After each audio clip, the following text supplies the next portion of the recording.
Hello, everyone. We'll be right with you in just a moment. This is Working with a Recruiter, Finding a Job in a World of Remote Work.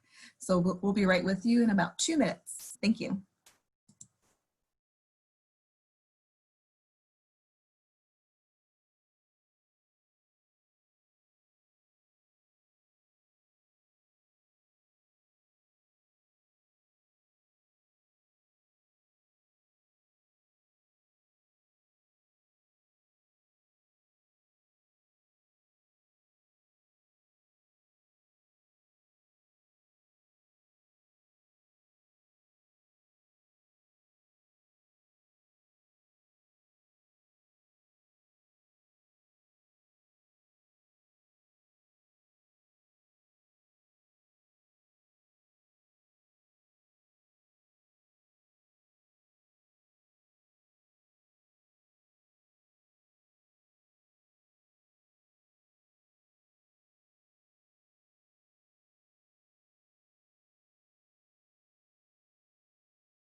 Good afternoon, everyone. Thank you for coming to today's webinar, Working with a Recruiter, Finding a Job in a World of Remote Work.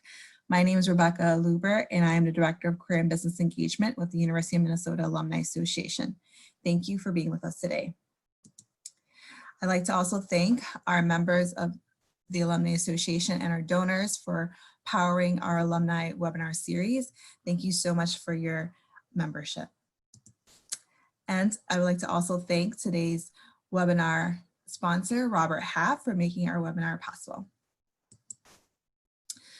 We also have some upcoming webinars that you may be interested in: interpreting news about the labor market, creating a compelling cover letter, meet 3 companies hiring right now, and conquering the virtual interview.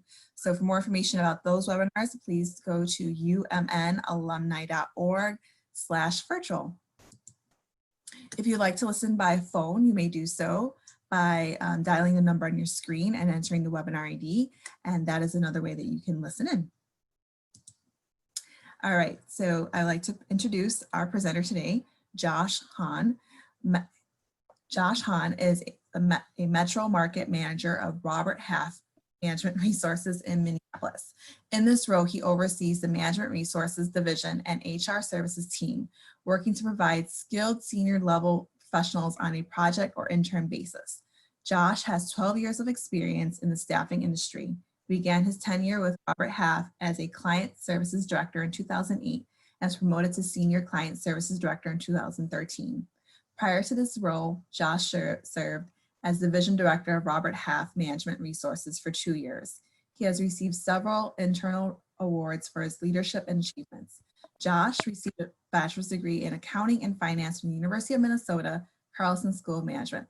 He is an active member of Financial Executives International and SEC Professionals Group. Josh is also a certified fraud examiner. Thank you, Josh, and welcome. Thank you, Rebecca. I appreciate it. Hello, everybody, and thanks for giving us the opportunity to present today. I'm very happy to be here during these unprecedented times. It's certainly an interesting time for all of us, myself included, as we navigate, working remote. And I'm certainly empathize with anybody right now who's either been thrust into a situation where they're out of their work, or certainly anybody who's coming up on graduation or recently graduated. I know it's a very interesting and unusual time, and certainly know we're all in it together to help each other. So I'm excited to be here to talk to you today about working with a recruiter and finding a job in the world of remote work. Spend just a little bit of time talking about me. Thank you for that introduction, Rebecca. Like she said, I graduated from the University of Minnesota myself back in 2003 from the Carlson School of Management. And I got my very first job through the Carlson School's Career Services. My first job was with Wells Fargo Internal Audit. And I was there a couple of years, and from there I went on into public accounting to work for a firm called Grant Thornton in their advisory services practice. I traveled all around the world and helped companies become compliant with the rules of Sarbanes-Oxley. I'm sure that's not interesting for most of you. It's kind of boring accounting stuff, but I did that, and I joined Robert Half back in the fall of 2008, which also was kind of a very interesting time, just like today is, and we'll talk about that a little bit. But Rebecca, if you want to advance to a little bit about what we'll be talking about today. I plan to spend about 30 minutes, you guys, on the slides. I don't want to be here talking the whole time. I'd prefer for it to be more interactive. So I want to leave plenty of time at the end of this for some question and answers, so probably somewhere 30, 35 minutes. In today's agenda, what we're going to talk about is we're going to talk a little bit about Robert Half. I'll give you a high-level overview of Robert Half and how we partner with candidates in the marketplace to align them with organizations. I'll talk to you about working with the recruiter and give you lots of tips about navigating that process and how that can work best to complement your search. And then lastly, we'll transition really into everything that's going on right now. I heard you have an upcoming webinar for interviewing remotely. We'll spend some time on that as well, talking about everything that's going on right now to accommodate interviewing and ultimately starting a job in the remote environment. Rebecca, if you want to move on to the next one, please. So a little bit on Robert Half. If you haven't heard of Robert Half before, Robert Half is the world's first and largest specialized staffing firm. We've been in business for over 70 years now. We are a public company. We're on the New York Stock Exchange. We're part of the S&P 500. We're located in over 300 cities worldwide. I think an interesting fun fact about Robert Half, like you see, we've been in business for 70 years. In those 70 years, we've only ever had 2 CEOs, which is pretty unprecedented for public companies. We are literally transitioning into a new CEO as we speak. But prior to that happening about 3 months ago, it was literally Robert Half was the CEO for about 30 years, and Max Mesner has been the CEO for almost 40 years of our company, which is pretty fascinating. You can go on to the next slide, Rebecca. This is a little bit deeper dive for you guys for Robert Half. We really do pride ourselves on our deep knowledge and our specializations into our different industries and skills. There are lots of different staffing firms, of course. Many of them are more of your generalist type of firm where they work on everything. What we really try to do here at Robert Half is hire people like me that come from the industry of that we work with. And really align those people with recruiting individuals into those industries. So you see our lines of business here, that first column on the left, account temps, Robert Half Finance and Accounting, and Robert Half Management Resources. They all specialize in accounting and finance, audit, and compliance space. I specialize with the last group in that column, Robert Half Management Resources. Then in the middle group, you see we have our office team division that specializes in administrative professionals and customer service. Robert Half Technology, which specializes in placing people permanently and on a contract basis in all areas of technology infrastructure and programming. Robert Half Legal, which specializes in lawyers and paralegals and legal support. And then the creative group, which specializes really in the creative digital marketing, advertising, and public relations area. And then lastly, you see our wholly owned subsidiary Protiviti. They are our risk and business consulting division. That is a really good complement to our staffing business. You can go on to the next slide, Rebecca. Here's just a couple accolades about Robert Half that we receive on a regular basis. We really are viewed as experts in staffing and industry leaders multiple times for Fortune's Most Admired Companies and Best Places to Work. We also pride ourselves in being very involved in the local communities. Things like Habitat for Humanity, the Boys and Girls Club of America, Dress for Success, really try to take an active role in the community. go ahead, Rebecca, to the next slide. So we thought we'd start it off with a little poll for you guys, just to kind of where the rubber meets the road. Of course, anybody can stand before you and say we're a good, reputable firm, and we know the marketplace well. We certainly feel that we do. Um, just going to do a quick poll, and Rebecca will put some options up on the screen for you. But how many University of Minnesota students do you think Robert Half placed in the year 2019, in all of last year? And we'll give you just a quick chance to tabulate your answers, and see what your thoughts are of how many candidates you think Robert Half placed last year.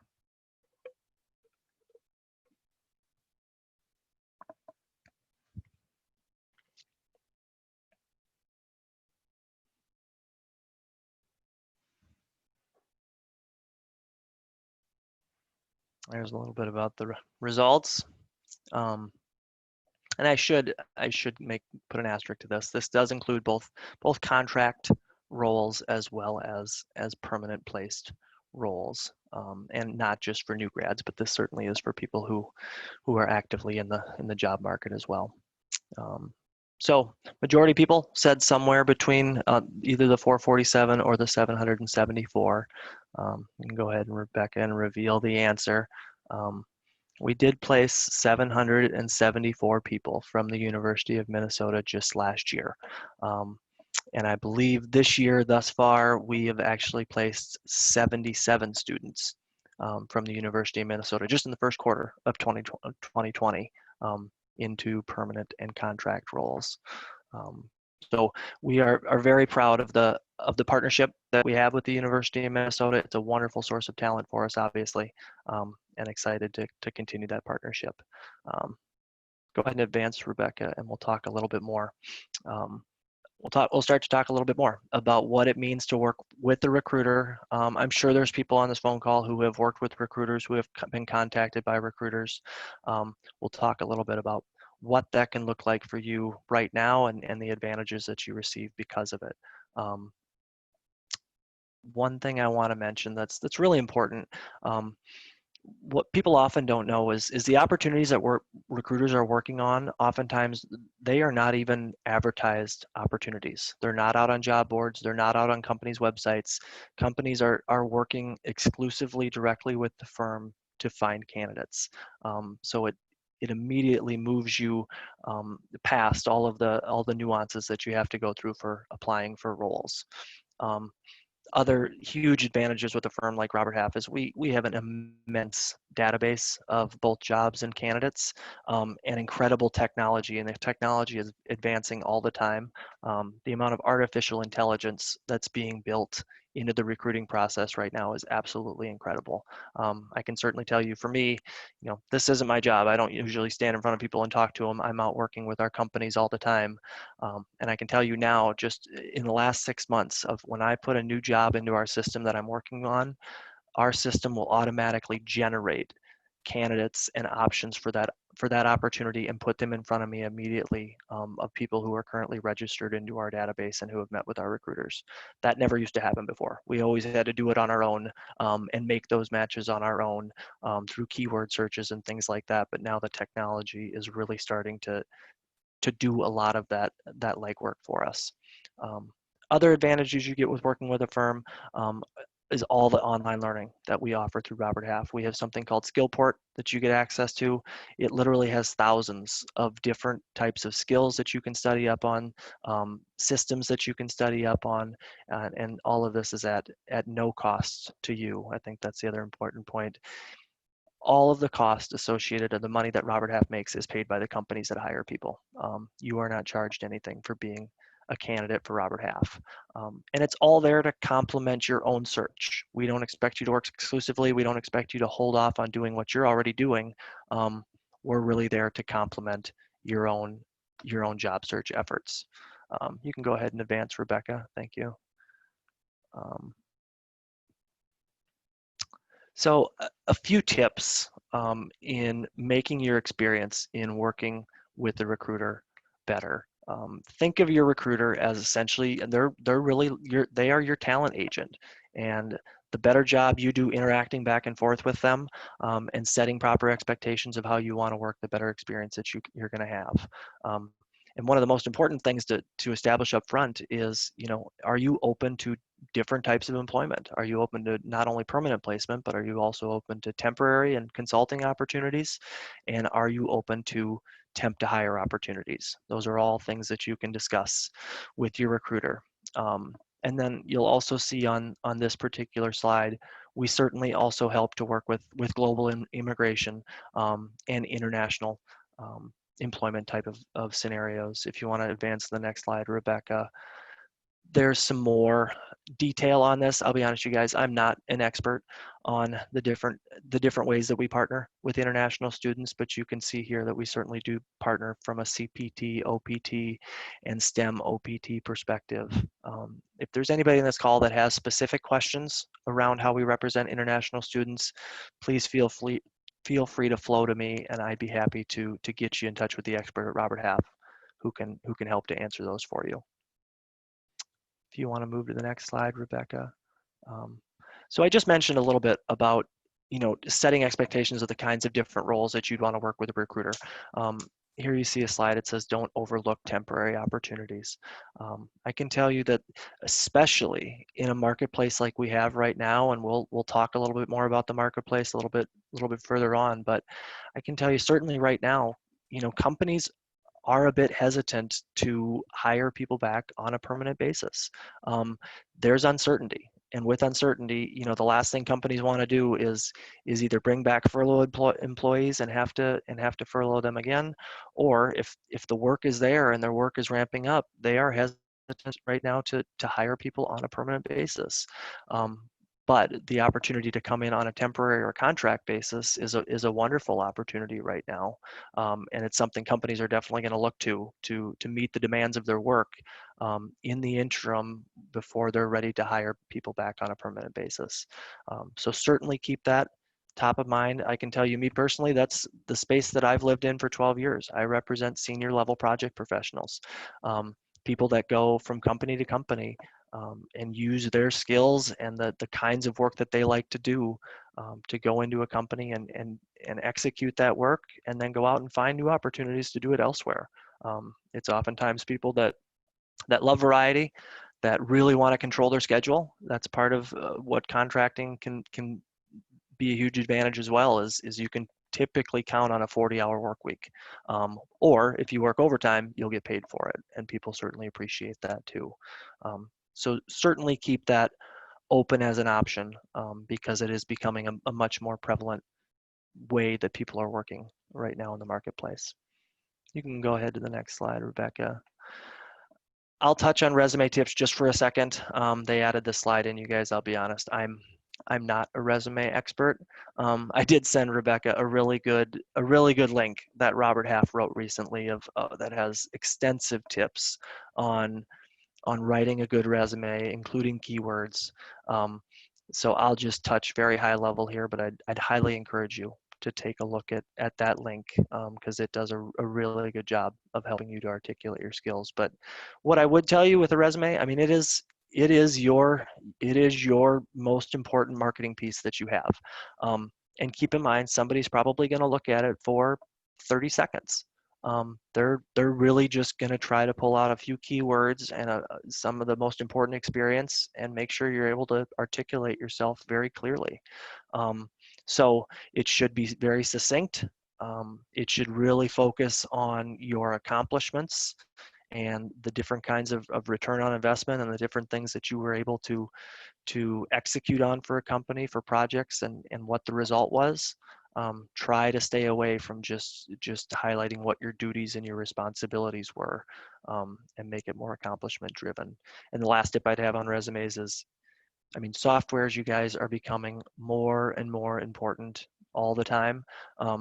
Certainly think back to any software that you have any level of proficiency with, and I'd highly encourage you to include a technology software section on your resume. It's a keyword search that computer systems are picking up today, and it's important that those are highlighted. On to the next slide, Rebecca. Again, like I said, I'm not a resume expert, but there are a lot of resources out there that you can get into. So we'll spend a little time now talking about tips to help you work with a recruiter, and really kind of that back and forth that we talked about. Um, One of the first things I like to highlight with people here in working with a recruiter is you shouldn't only be in contact with a recruiter when when you're looking for a permanent job, or certainly when you're out of work shouldn't be the only time you're in touch with a recruiter.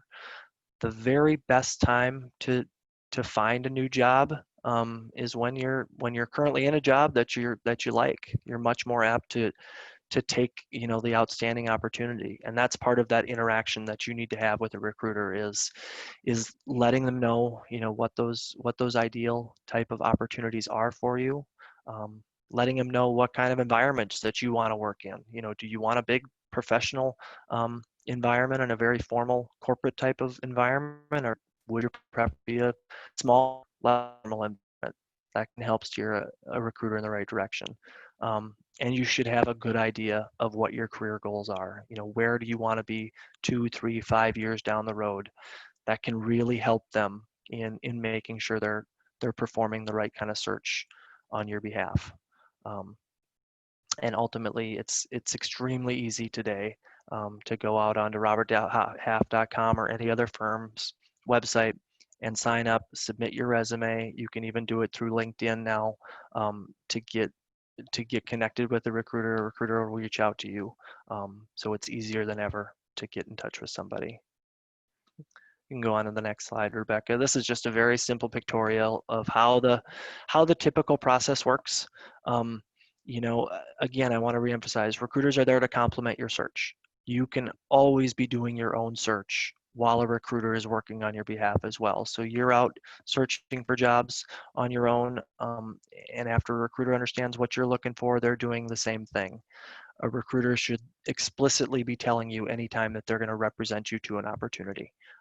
They should be in touch with you and tell you what organization, and even the group within an organization where they're representing you to, and the opportunity that's there. And at the same time, you should be telling your recruiter different opportunities you're applying to as well. The company will obviously interview you, and we're going to talk about interviewing here in a little bit virtually, but you'll go through the normal interview phase with a company. And then ultimately, if offered the job, all of the negotiations, all of the benefits, all of this, the PTO, all of that stuff is handled by Robert Half as well. So you don't have to initiate those conversations. That's really how the typical process works, right to the point of setting your start date. Rebecca, you can go ahead and go to the next slide. So how to help recruiters help you. We already talked about this a little bit, but like I said, they're there to complement your job search. You need to make sure that you're staying in touch and following up with your recruiter. When you've had interviews, that you're looping back with them, whether it's through that firm or not, and you're keeping them in the loop of where those things stand and where they progress.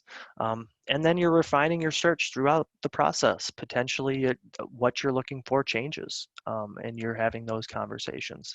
And then the last thing I would say in cultivating that recruiter relationship is saying thanks, once you've landed a job. And the best way that you can do that is through referrals. I mean, we always say good people know good people.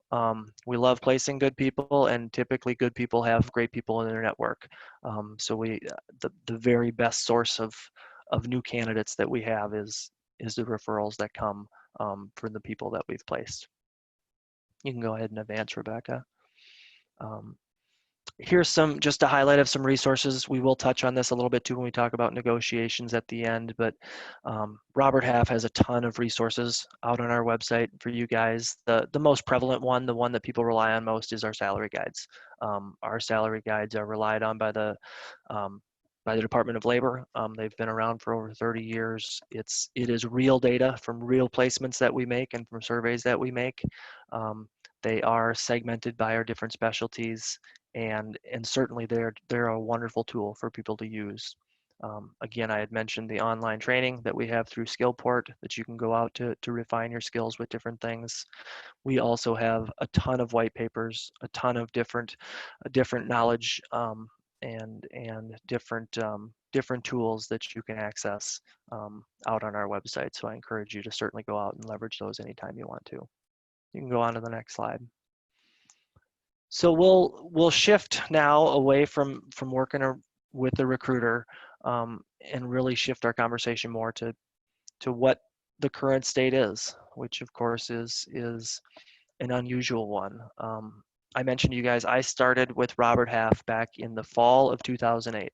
It's kind of an interesting story. I signed on with Robert Half to start this job, which is a business development role. It's all incentive based. I don't have a salary, but I signed on in August of 2008 to start my job on September 22nd of 2008. In that window of time, from when I signed on to when I started, is when Lehman Brothers went under. It was when the beginning of the last financial crisis really started to hit. And it was a significant financial crisis. It was a tough time in 2009 and 2010. It lingered for a long time. But what I would tell you was that downturn was very, very different from this one. This one, we went from record employment in February and March, and record opportunities and record earnings for companies, to literally 30 days later, when COVID really kicked in, to an absolute standstill in the marketplace. So it's been a different kind of downturn just because of the swiftness of it. But what I can tell you is companies are still hiring. It is still happening, especially on that temporary basis, like I mentioned before, but also on a permanent basis. Of course, it's slower and there's less of it, but they are still hiring. And then I'd share one last stat with you. I'm sure a lot of people are thinking, Gal, now there's so many people in the marketplace. There's so many people unemployed. It's going to be so competitive for opportunities. An interesting stat I heard the other day, it was in the Wall Street Journal, is yes, there are over 40 million unemployed people in the United States right now. But the interesting fact is that only 1 out of 9 of those people are actively looking for opportunities right now. Obviously, many people are taking advantage of all that comes with the unemployment insurance, which is a fantastic program. But certainly know that right now there are opportunities, and there aren't probably as many people applying for them as you might think that there are. I'll go ahead and go to the next slide, Rebecca. So how to get hired remotely? Obviously, we've been thrust into a very interesting situation, and we all really kind of need to pivot from what we're accustomed to. I've lived in a world of business where I was in person for 12 years, shaking hands with people, meeting in their office, meeting for lunch, meeting for coffee, and having that face-to-face interaction. And this has been a very different world for me, just like it is for all of you guys. So certainly we all have to pivot and just change the way that we go about looking for new opportunities. If you want to go on to the next slide, Rebecca. Because today, essentially all phases of the hiring process are happening remotely. Virtual interviews were starting to take hold probably about 2 or 3 years ago. It's an efficient way to vet through people. It's certainly an efficient way in instances when people have to travel for interviews. But there was always the point where you were getting to that in-person interview phase.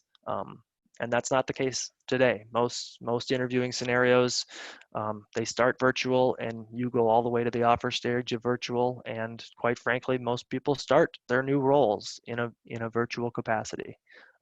So that's something that people need to be prepared for specifically in the business world, of course, today.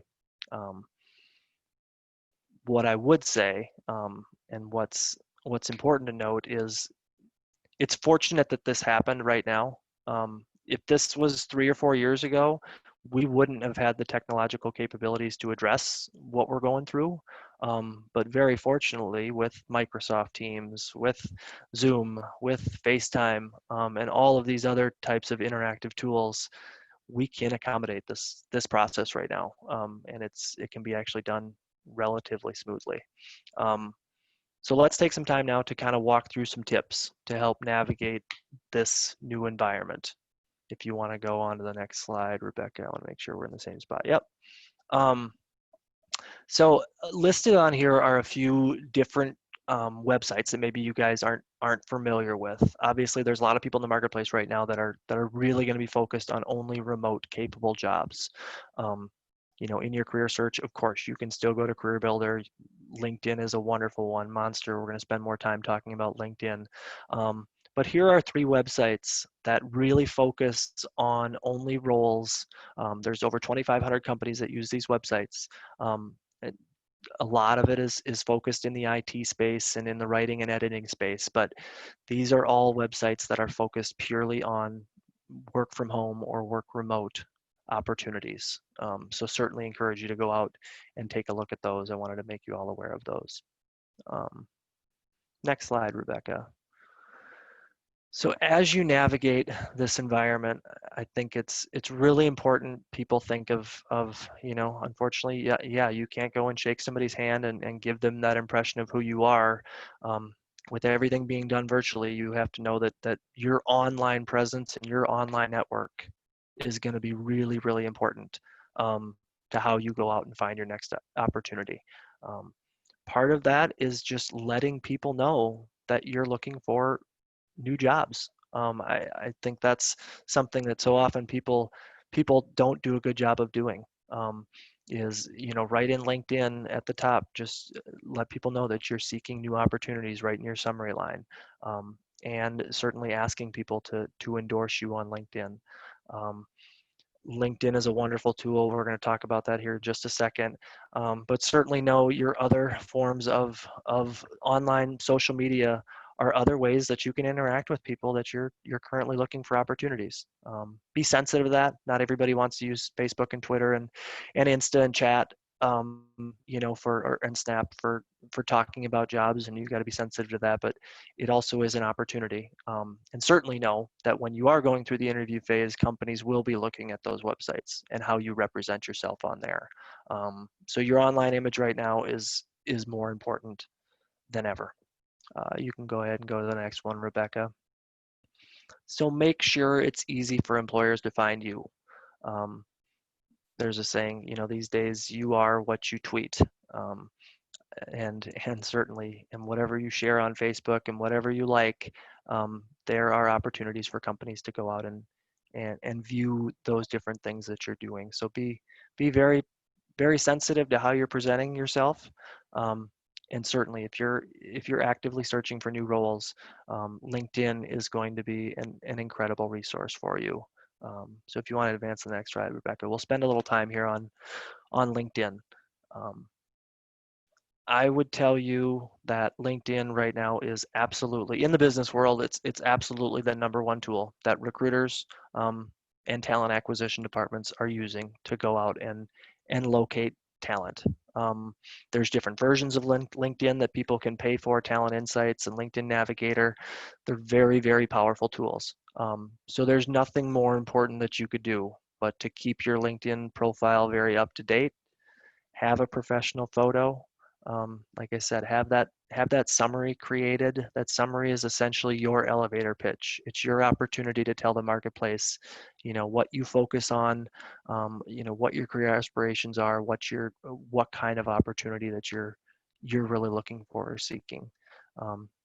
And certainly make sure you include some good keywords in your LinkedIn profile. All of the artificial intelligence now relies on those keywords to pull people into their searches. And then lastly, reach out to your network on LinkedIn. Use that network. Ask for recommendations. Ask for endorsements of what you've done and who you are. All of those things build a more powerful profile for you that will attract more users to it. So LinkedIn is incredibly powerful. We'll shift now a little bit more to, excuse me, to the virtual interview stage. And it sounds like there's a webinar coming up, which is great.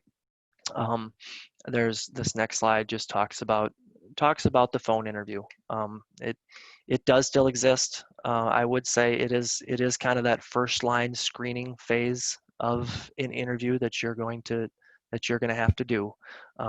Typically it's not a deep dive, and typically it doesn't get into the nitty gritty, but a couple important things to remember on a phone interview. One, make sure in a phone interview that you're not just taking notes and like looking down at your desk while you're interacting with the person on the phone.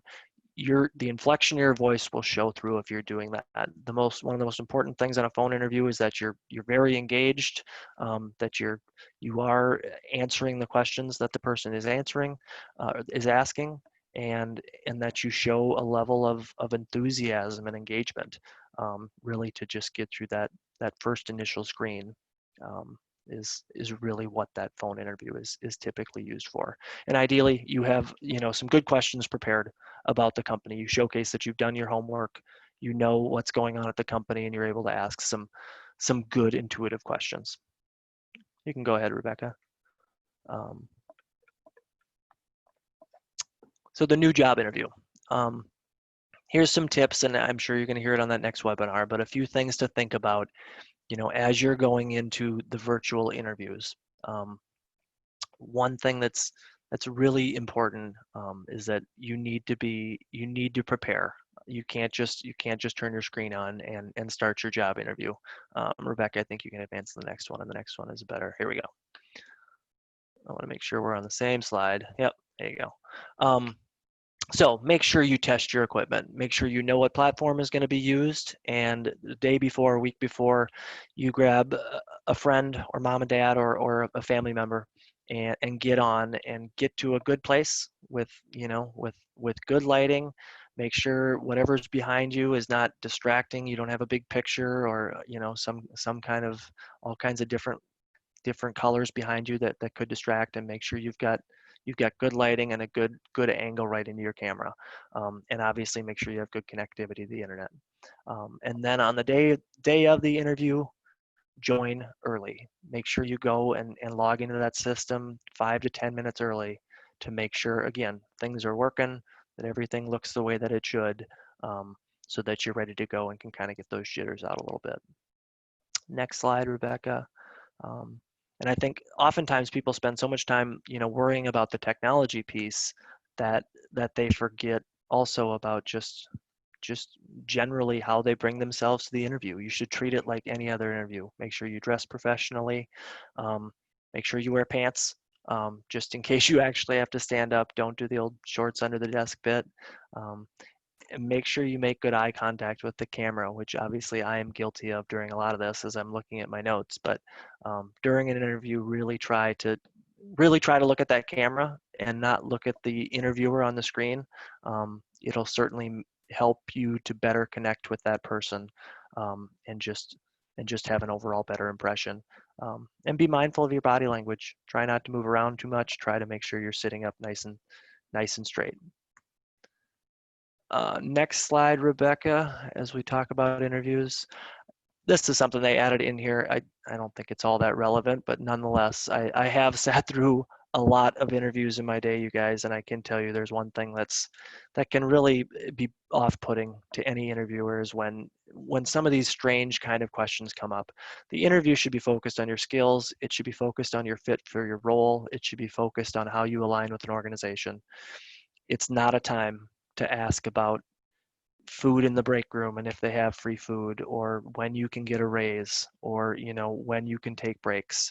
Those are things that you can really check off on later on, second, third interview, or certainly during the negotiation stage. Really keep questions relevant to the job, relevant to the company, not about some of the personal nuances of work. Next slide, Rebecca, and we're almost done, you guys, I promise. A little bit on negotiation we thought would be appropriate. Obviously, it's a very different time where you'd be negotiating a salary remotely. Negotiating a salary is hard enough in and of itself, but doing it remotely is probably exponentially harder.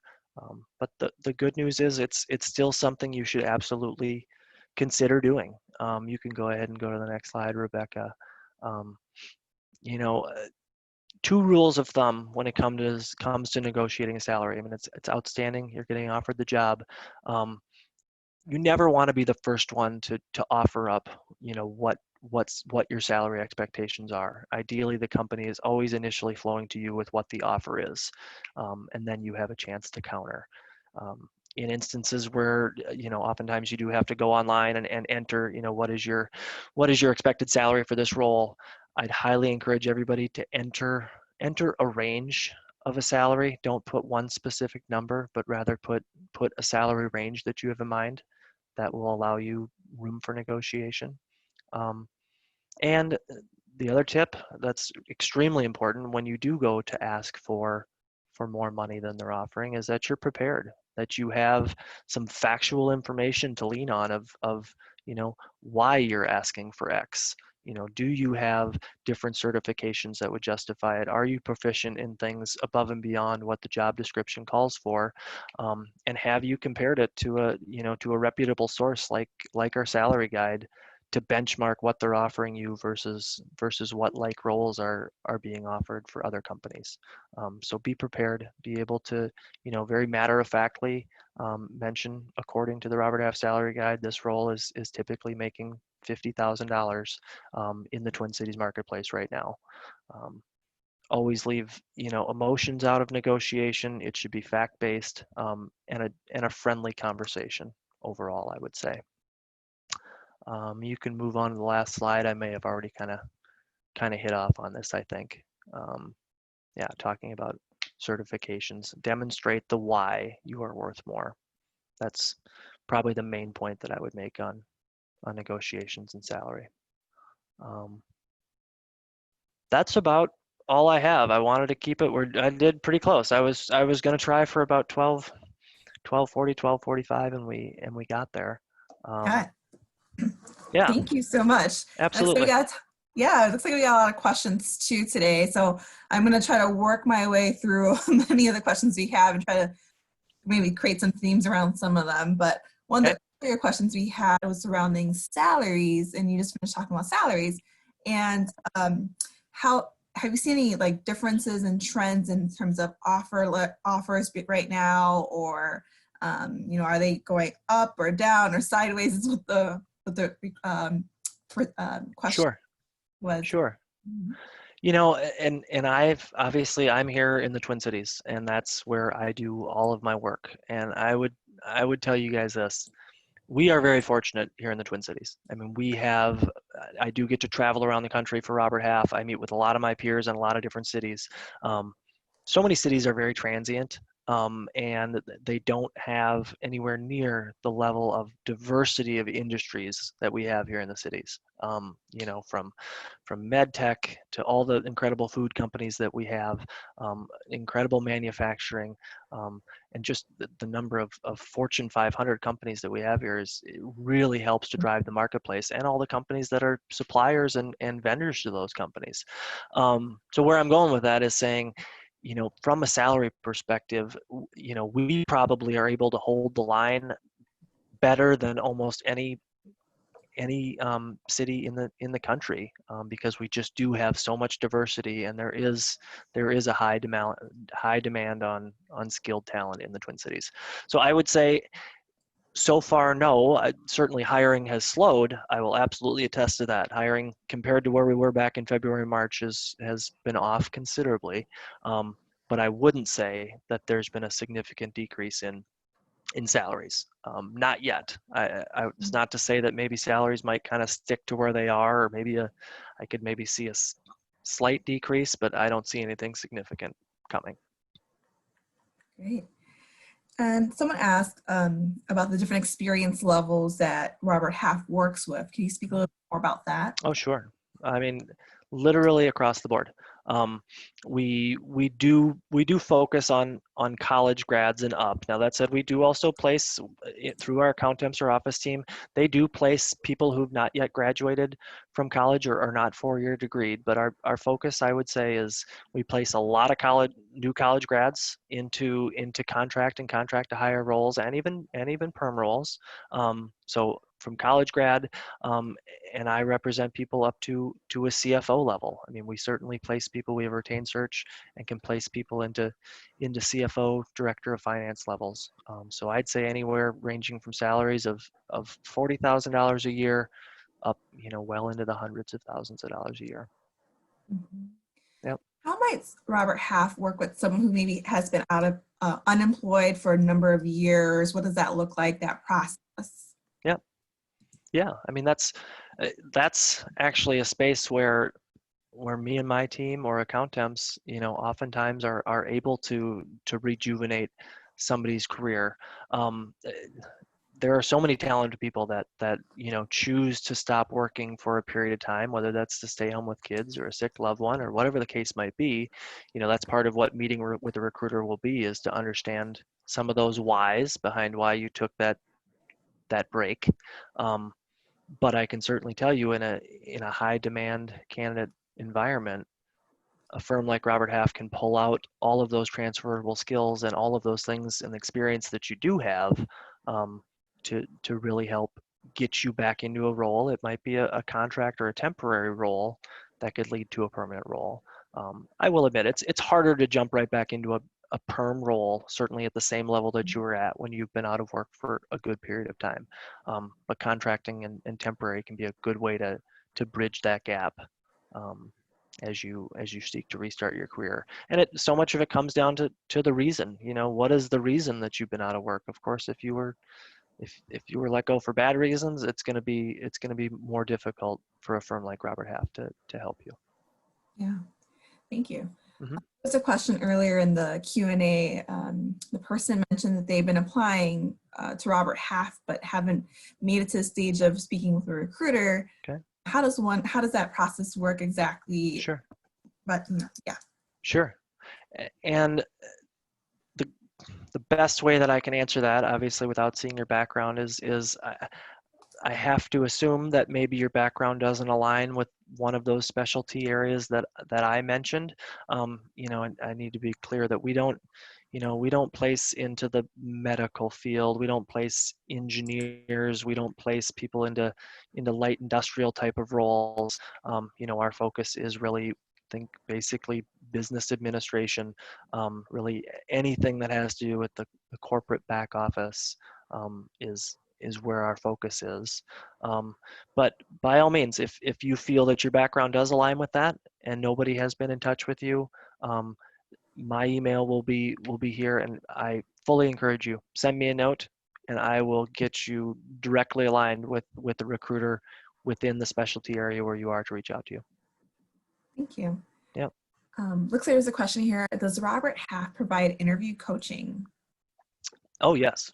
Yeah, absolutely. I mean, your recruiters, they are compensated to get you placed. I mean, that's how your recruiter makes money. They're not a salary person. They are incentivized to help you get a role. And part of that part of what we do in my group is I actually sit in on a lot of interviews with my clients where the candidate is interviewing. I'm in the room with them, and can obviously then provide that immediate feedback of where people missed the mark, where they got off track, some of the things that they might have done during the interview that didn't work. But one thing I'd tell anybody, we call it role playing. I mean, if you're struggling during an interview, role play and practice is the number one way that you're going to get better. Meaning, grab your spouse, grab your significant other, grab a brother, grab a sister. I know it may feel a little bit uncomfortable. It should. I mean, it's supposed to take you out of your comfort zone. But grab somebody and just have whatever. Have them pull up some random interview questions online and practice eye contact, practice trying to make sure your body language is good, and practice trying to make it interactive. That's the best way to get better. But yes, your recruiter should absolutely help you with that too. Excellent. Hmm. Looks like there's more specific questions about the types of industries that Robert Half works with. Hmm. There's a question here about the life sciences and different technology applications in the life sciences, as well as government agencies. Can you speak to that, whether Robert Half works with those types of industries? I'll do my best. I'll do my best. Government agencies, I'll start with that. Not very much. Now we do. If they have something specialized that they can't find on their own, we have helped them in the past, but they obviously have some pretty robust recruiting engines within most government agencies. So it's certainly not it's not an industry we work a lot with. So I'll certainly tell you that. What was the other one? Life sciences was a question asked. And Um, data. okay, let's go data. I'm gonna do life sciences last. Data, absolutely. So I mentioned Robert Half Technology, and also even my team, Robert Half Management Resources. I mean, data is kind of taking over. It absolutely is something that every company is trying to harness the best that they can. So whether that be a data analyst type of role, whether that be a data scientist type of role, whether that be computer programming, developing of programs, but I would certainly tell you the all companies are trying to scrub their data, get their data into formats that they can use better, and then ultimately try to develop better reporting and better management decision makings with their data. And we absolutely work with candidates in that space, either both through our Robert Half Technology um, and on the Robert Half Finance and Accounting side. Life sciences. Can I get a better definition of life sciences? So, Can I like get a labs, role? clinics, Yes. research, Yeah, no, we do not. clinical data. I thought that's where that was going, and Yeah. no, that is not an area that we specialize in at all, and we do not make placements there. Um, I mean, much of what we're talking about is similar, of course, in a role like that. You're not going to be working virtually. You are going to be on site, but a lot of the tips we talked about with LinkedIn and making yourself, known that you're looking for opportunities, digging into that network, that is going to be important. I wish for whoever's asking that question that I had a good firm to refer you to, but I don't. But I'm going to write that down and see if Yeah. I can I can see if think I of can us. flow back to Rebecca with a resource that would be good for you. Yeah, that'd be great. Thank you. I know Yes. there are a few that come to mind. I know Pace Analytical is one company in town. Verum Technical as another company, and I'm just giving my mind what the other one is. But yeah, I can include that as well in the email Yeah. with all the other resources that we mentioned today, so that everyone can have that information as well. Let's see.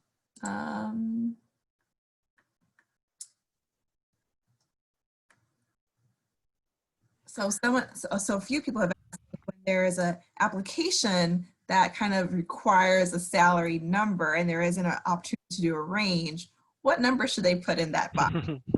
um, yeah. Ideally, there's the option to do the range. Yeah. At that point, I guess you essentially have to give your midpoint. Don't go in at the absolute bare bones of what you'd begrudgingly take a job at. But then again, don't go pie in the sky of what you would ideally, in the perfect world, be able to make.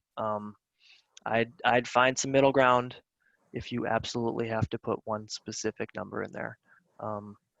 And I guess I'd say it this way too, you guys. That initial offer, that initial salary that you make, it may set a little bit of a benchmark, but it is just that. It's an initial salary, and it can change so quickly and so fast based on what you bring to your job and what you put into your job.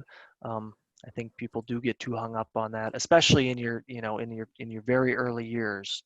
I can understand it when you're a little bit further along in your career and it's setting that benchmark. But I'd go at that point, go midpoint of somewhere in between of where you'd want to be. Okay. Looks like there's a question here. Does Robert Half work with employees looking for a career transition or career development? So maybe different opportunity or something. Yeah, switching, transitioning careers. Mhm. I mean, the answer is yes, especially within more of our temporary divisions. I mean, we certainly are able to pull transferable skills. I mean, we've placed teachers into administrative and lighter accounting type of roles. We certainly have, we've pulled people out of engineering careers to come into accounting and finance type of roles just because of the relationships that we have with companies that trust us, that we've met these people and we feel confident they can bring value to what they're trying to do. Usually on a temporary basis. It's rare that a company is going to pay, a permanent placement fee to hire somebody that doesn't have, the background that they're looking to add. You're probably not going to get placed into a permanent role if you are truly truly transitioning into a very different kind of industry. Thank you. Mhm. What would you say are the top 3 hard skills companies are looking for right now, if you could guess? Oh, okay. Now keep in mind, I am more in that kind of that accounting finance. Think of kind of the CFO's pyramid of their purview in their world of what I specialize in. So I'm going to answer it that way first, and then I'll also migrate into some of the legal and technology stuff. But I can tell you in our world, top 3 skills. We just kind of talked about data. I would say the number one skill set that is hard to find in the marketplace is like IT security auditors, people who have a good understanding of IT security, people who can do penetration testing, people who can help set up a good security framework for a company to help them protect their data. That is a really hard skill set to find, especially people who are good communicators and can kind of help to build that program for an organization. Other really hard skill sets, again, talking about data, I think there's this onslaught now of all of these different kind of business intelligence tools that are taking off like crazy. Power BI, Tableau, SAS, all different kinds of tools that harness data. So certainly data analysts, senior business analysts that have strong data skills, but also functionally understand what companies are trying to do with their data. Those are very, very hard skill sets to find. Mhm. That's a really good place to go. And then within in that technology field, I mean, they are always looking for website developers, people that have very strong abilities with a lot of the different Unix and the systems that are used to enhance websites and build websites differently. Are wonderful skill sets that companies are hiring all the time. Great.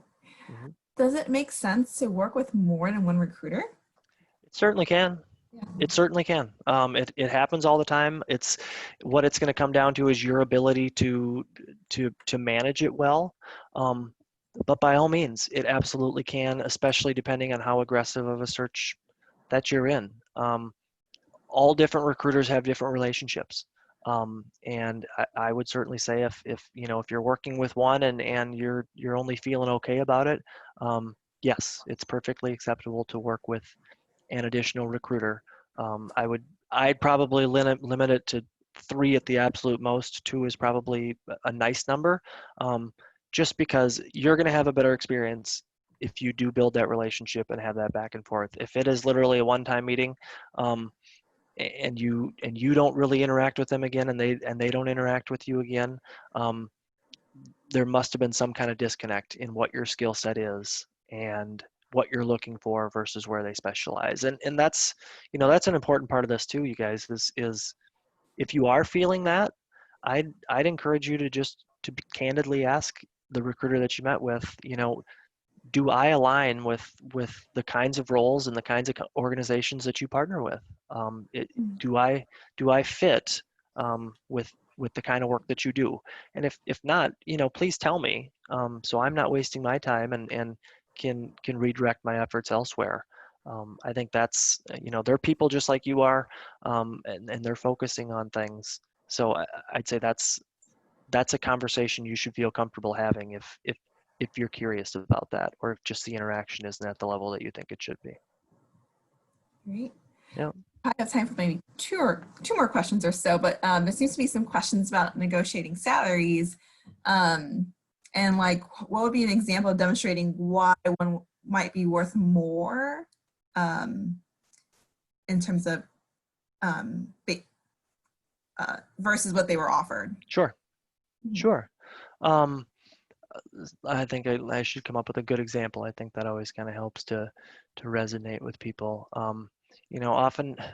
Oftentimes people might know somebody who's in a very similar role at a competitor company. I mean, that's a wonderful one. If you're applying for a senior accountant role at, let's say, Medtronic, a large medical device company, and you happen to know a senior accountant with similar levels of experience at Boston Scientific or St. Jude, and you know that they're that their salary is $5,000 more. You know, expressing that you're very interested in Medtronic or this particular company. You love their values, you love what they stand for. However, it appears that, you know, somebody at the same level as me at your competitor company is offered X. That's what I'd like to be paid. Something along those lines is what is really going to resonate with a company. Companies want to be competitive for good talent. They have to be. Unless they have other benefits that are extremely outpace their competitors, they have to pay you at a market rate of what their competitors and what other big companies in town are paying. So it's being able to benchmark things like that. And of course, that's something that a recruiter can bring for you. A recruiter is going to absolutely know, if they specialize in that space, where they've placed like people in similar roles recently, and they can benchmark that for you and help to handle that negotiation. That's a good spot. Again, you know, and then there's lots of tools online that you should be able to leverage to get a feel for where in theory it should be, but that would be the best. Great. Let's see here. Lots of questions in the queue.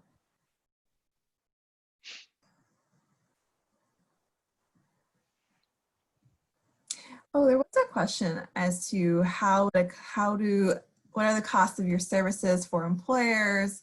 It says, what about costs for services employer or applicant paid? So maybe that part was a little bit missed earlier. Yep. So the applicant does not pay anything. You as the candidate, you do not pay literally a dime for partnering with Robert Half.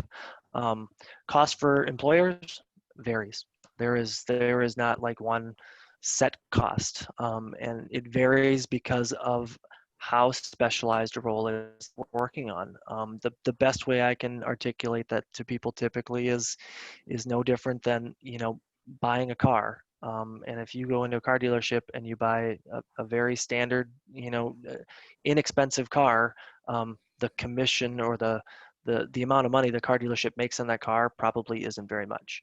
If you go in and buy a Maserati, or a very sophisticated vehicle that they don't sell very many of, they probably make a lot more money on it because it's a more sophisticated sale and a harder, in our case, a harder placement to make. So fee typically is associated with the level of role and the level of sophisticatedness of the role. Great. Mm-hmm. So much. That's all the time we have today for questions. Thank you, Josh, for presenting. I feel like I learned a lot. I'm sure a lot of our viewers learned a lot today as well. And thank you. And I'll be sending out a copy of the recording of today's webinar within the next 2 business days or so maybe by Monday, as well as all the links that we shared today and other information that we have for you, including the reference sheet that Josh mentioned earlier. Resume tips. Resume tips, yes, Resume exactly. tips. Yes. Yes. Thank you, Rebecca, and thank you, everybody. I wish I could see you and say thank you, but it was my pleasure. And good luck certainly in your job search and as your career develops. Thank you so much. Yes, thank you. Bye-bye.